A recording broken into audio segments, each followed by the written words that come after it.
Nah. Penonton. Oi. Jalan-jalan ke Polandia. Asik. Jangan lupa beli sepatu. Saya Syakila cantik saleha. Dari SDN Ciputat 1. Yeay. Apa kabar Dewan Juri? Hari ini saya mau mendongeng cerita karya Atisah yang berjudul Kalah oleh si Cerdik. Ikutin terus ya. Di sebuah hutan ada sumber air yang tidak pernah kering. Airnya jernih dan mengalir ke sebuah telaga. Semua binatang yang menjadi warga di hutan itu minum dari sumber air yang sama. Setiap golongan binatang sudah memiliki jadwal tidak tertulis untuk bergiliran minum. Pada saat itu, kebetulan musim kemarau. Semua binatang merasa sangat haus. Tetapi tidak ada yang berani minum di luar jadwal. Semua binatang taat pada aturan. Pada suatu pagi yang cerah, banyak binatang menuju sumber air. Sampainya di sana, mereka tidak mau turun. Airnya kotor karena telah digunakan untuk berkubang oleh seekor badak. Binatang-binatang itu memperhatikan sikap badak. Tidak ada satupun yang berani menegurnya. Karena badak, badannya besar dan berculah.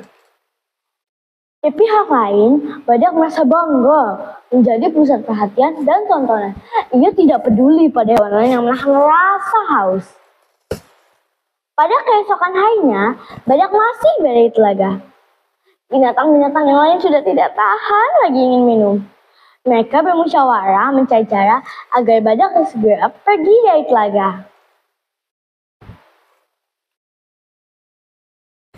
Teman-teman, bagaimana jalan keluarnya?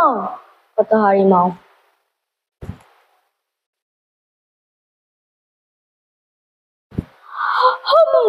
Babi hutan, kamu kan punya sihung. Coba digunakan, kata kerbau. Bukan aku tak mau, tetapi sihungku tak akan bisa menembus kulitnya. Bisa-bisa sihungku rontok, kata babi hutan.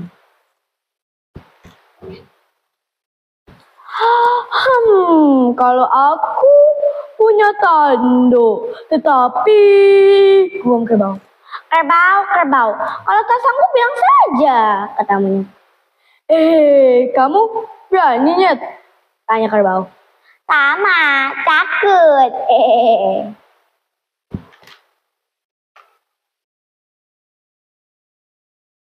Kalau begitu, oleh saja, jangan hanya bertambah belakang. Cepat cari cara untuk mengalahkannya, kata burung. Aduh, aku minta maaf. Dia begitu besar, tubuhku tak akan bisa membelitnya, kata ular sanca. Suasana pun menjadi sepi, sebab tidak ada lagi yang berani melawan sang badak. Mereka hanya bisa saling memandang. Tiba-tiba harimau berkata,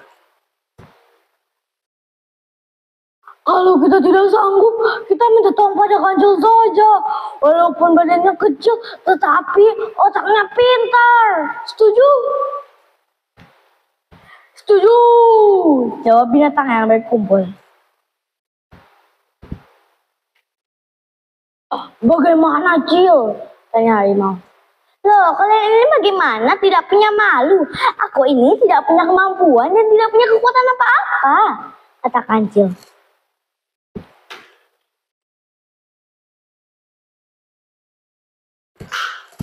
Tidak usah pura-pura, Cil. Kami percaya kamu bisa mengalahkan si badak, kata kerbau. Iya, Cil. Kami percaya. Keluarkan kepintaranmu, kata hewan yang lain. Baiklah, akan kucoba. Asal kalian percaya, kata kancil. Kami percaya, jawab binatang yang berkumpul itu berpikir keras. Kancil mencari cara yang tepat untuk mengalahkan badak yang berbadan besar dan kuat. Ia berjalan mondar-mandir, tiba-tiba ia tersenyum sendirian. Kancil segera pergi menemui badak yang pada saat itu tengah berkubang. Selamat siang Tuan yang kami hormati. Gagah perkasa dan tidak ada bandingannya.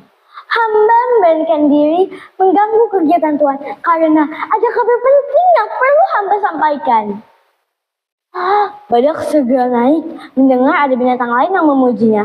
Ia merasa tersanjung. Kabar penting kecil, cepat bicara. Aku ingin mendengarnya, kata badak.